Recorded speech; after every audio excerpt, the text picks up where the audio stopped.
मार्च और अप्रैल में सरकार की संस्तुतियों के साथ नए वेतनमान आयोग के साथ लोगों को बढ़ी हुई पेंशन, बढ़ी हुई सैलरी मिल सकती है। 18,000 रुपए की जो बेसिक सैलरी थी, वो लगभग लगभग 70,000 के आसपास पहुंच रही है। तो वो कोई मतलब जो है गैर रिलीवेंट नहीं है, रिलीवेंट है। आज के समय में दिल्ली, मुंबई जैसे महानगरों में जीवन यापन करने के लिए इतनी बेसिक सैलरी लाजमी है कि होना चाहिए। ओके। सबसे पहला प्रश्न सर, एकदम लेमैन लैंग्वेज में समझना चाहेंगे। अब कर्मचारी और पेंशनर होल्डर्स जो हैं वो कह रहे हैं कि ये मत बताइए कि कहाँ मीटिंग हो रही है, नहीं हो रही है, ये बताइए कि कितनी जल्दी जो है ये सब बैठकों उठकों का जो है दौर वो खत्म हो जाएगा। 18 महीने जो है अब उनको लग रहा है कि कांटे की तरह जो है चुभ रहा है। सवाल जी। सिर्फ साफ है, कितनी जल्दी और कब से मिलेगा जो है सैलरी, बढ़ा हुआ सैलरी और पेंशन। तो आपसे समझना चाहेंगे लेटेस्ट अपडेट क्या है, उसके बाद कहानी को आगे लिए चलेंगे। जी जी।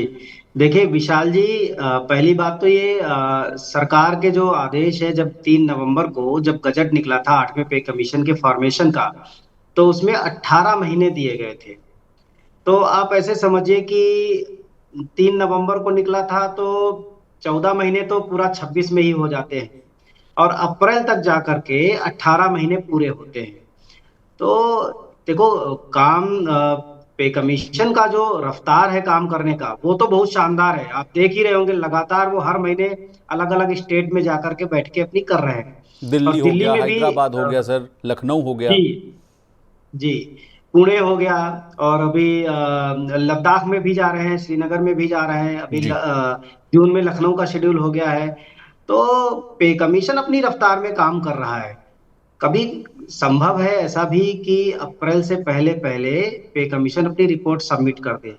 हमें जो लग रहा है, देख देख करके जो अंदाजा लग रहा है, वो ये लग रहा है कि दिसंबर तक ये पे कमीशन अपनी रिपोर्ट को सबमिट कर सकते हैं। ओके। और दिसंबर तक अगर सबमिट कर देते हैं तो आप मान करके चलिए कि मार्च और अप्रैल में सरकार की संस्तुतियों के साथ नए वेतनमान आयोग के साथ लोगों को बढ़ी हुई पेंशन, बढ़ी हुई सैलरी मिल सकती है।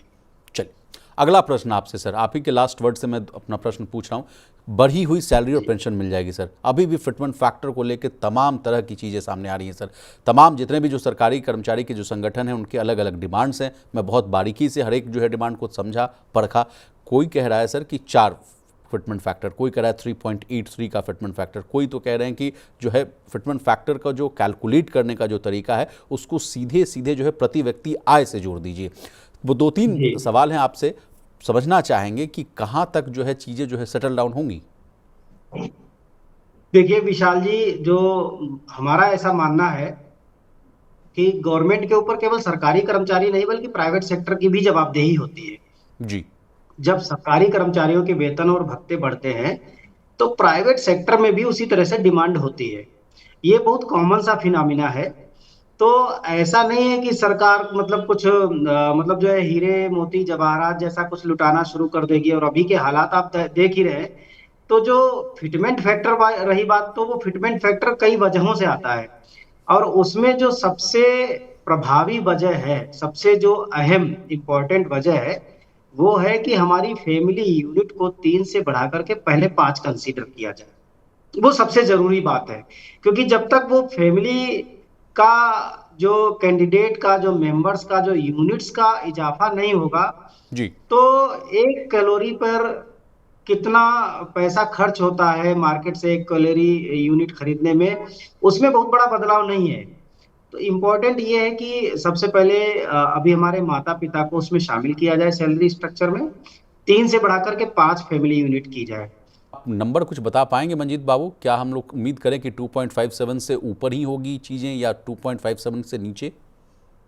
देखिए विशाल जी, चूंकि हमने अपना 30 अप्रैल 2026 को एनसीजेसीएम के जो पॉइंट्स थे, उनमें से 13 पॉइंट पर हमने अपने एग्रीमेंट मतलब किया है, एक तरीके से हमने हामी उनको भरी। कंसेंट दिया है।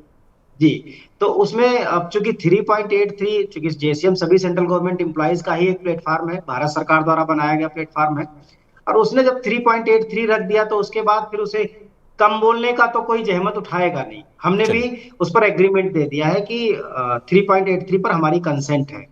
सरकार को क्या देना है, वेतन आयोग क्या रखता है, वेतन आयोग के ऊपर है। सरकार को क्या देना है वो फाइनेंस मिनिस्ट्री तय करेगी या सरकार तय करेगी। तो वो अभी समय के गर्त में है। अभी उस पर 4 महीने पहले, 6 महीने पहले एकदम से अपनी तरफ से अब कुछ भी बयान जारी करना मुझे नहीं लगता कि वो ठीक होगा। अब तो ओके। जो डिमांड चली गई वो चली गई, वो हमने दे दी डिमांड। ओके, तो यानी अगर कुल मिलाकर कहानी ये समझें कि सैलरी और पेंशन में जो है लगभग 4 गुना की जो है बढ़ोतरी होगी सर। देखिए सर, होगी नहीं होगी वो अलग मसला है। डिमांड हम्म। 4 गुने की है, 3.83 की डिमांड है।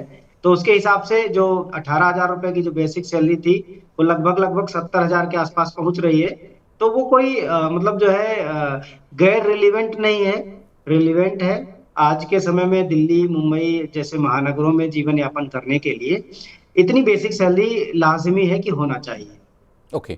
इन तमाम रिपोर्ट्स ऐसे भी आ रही हैं मंजीत बाबू, जो कहा जा रहा है कि अगर एरियर का भी अगर कैलकुलेशन किया जाए तो उसका भी बोझ जो है 3 से 4 लाख करोड़ के आसपास होगा, क्योंकि अभी तक जो खबरें आ रही हैं कि इफेक्टिव जो होगा रेट्रोस्पेक्टिव वे में होगा, यानी 1 जनवरी 2026 से बढ़ा हुआ सैलरी और पेंशन मिलेगा। तो कहा जा रहा है कि जो 18 महीने या 20 महीने या 24 महीने का जो समय लगेगा, यानी 2 साल का जो एरियर देने में सरकार की जो है लगता है हाँफ जाएगी। कहा जा रहा है कि 4 लाख 5 लाख करोड़ के आसपास का बोझ पड़ेगा। इस पर आप क्या कहना चाहेंगे? देखिए, जब जब पे कमीशन का गठन किया गया था, तब भी इसको कैलकुलेट किया गया था। तब ये कहा गया था तकरीबन तकरीबन 2 लाख करोड़ रुपए के मतलब जो है उसको मैनेजमेंट करना पड़ेगा, सरकार के ऊपर इतना बर्डन आ सकता है। जी। अभी 2 लाख करोड़ रुपए कोई बहुत ज्यादा नहीं है। हमने पहले भी बताया कि हमारे एनपीएस के कर्मचारी 98.5 लाख हैं पूरे देश में। उनकी सैलरी का 10वां हिस्सा डिडक्शन होता है, सरकार 14% डालती है। सरकार ने थोड़े दिन पहले यूनिफाइड पेंशन स्कीम के नाम से 18.5 कर दिया। हमने तो नहीं कहा था। सरकार वहां बढ़ाती जा रही है। सरकार के पास फंड है तो बढ़ा रही है। इसका मतलब यही निकलता है कि 14 से 18.5 कर दिया और 10 से सीधा 14 किया था। तो सरकार वहां फंड बढ़ा रही है। हम लोग खुद हर साल करीब करीब 1.5 लाख करोड़ रुपए का कंट्रीब्यूशन देते हैं। जी। तो 2 लाख करोड़ रुपए का कोई बहुत बड़ी वैल्यू नहीं है। हम लोग यही तो कह रहे हैं कि जो सरकार का हिस्सा है, जो सरकार कंट्रीब्यूट करती आ रही है, वो चाहे 18.5 कर दे, चाहे उसको बढ़ा करके 20% कर दे। हम ये कह रहे हैं कि रिटायरमेंट कभी भी किसी कर्मचारी का हो तो सरकार अपना वाला हिस्सा वहां से कर्मचारी से ले ले और उसको 50% पेंशन की गारंटी दे दे। तो जी। सरकार का रेवेन्यू सिस्टम बजाय कमजोर होने के बजाय मजबूत होने शुरू हो जाएगा। साइक्लिक प्रोसेस में सरकार का पैसा तो सरकार के पास आ जाएगा। तो हम तो एक बात ये भी बता रहे हैं कि आप हर साल 3-4 लाख करोड़ रुपए का रेवेन्यू सिस्टम कर्मचारियों की पेंशन अकाउंट से निकाल सकते हो। उन्हें क्या चाहिए? उन्हें ओल्ड पेंशन स्कीम की गारंटी चाहिए, वो आप उनको दे दो रिटायरमेंट पर। और जी। जिसको लगे रिटायरमेंट पर कि उसको उसके लिए एनपीएस ही ठीक है, वो अपना एनपीएस से ले ले पेंशन। ओके। ओके। कंपल्सन नहीं है कि मतलब जो है एनपीएस में ही रहे या ओपीएस में रहे। इससे सरकार को भी फायदा है। सरकार का 18.5% उसी के पास घूम फिर करके 30, 32, 34 साल बाद वापिस आ जाएगा, एक मुश्त वापिस आएगा। कर्मचारी जो 2 ही साल में मर जाएगा, उसकी फैमिली पेंशन वैसे ही 60% रह जाएगी। 50% से घट करके वो 30% पे आ जाएगी। तो सरकार को बेनिफिट है। इधर ये रोना रोए कि 2 लाख करोड़ रुपए का मतलब जो है बर्डन आ रहा है। ये जी। मीडिया में माहौल बनाने के लिए कर्मचारियों के खिलाफ, मैं तो कहूंगा कि ये एक तरीके के हथकंडे हैं। इससे चलिए। ज्यादा कुछ नहीं। दो चलिए। तीन लाख 4 लाख करोड़ रुपए की कोई खास वैल्यू भारत सरकार के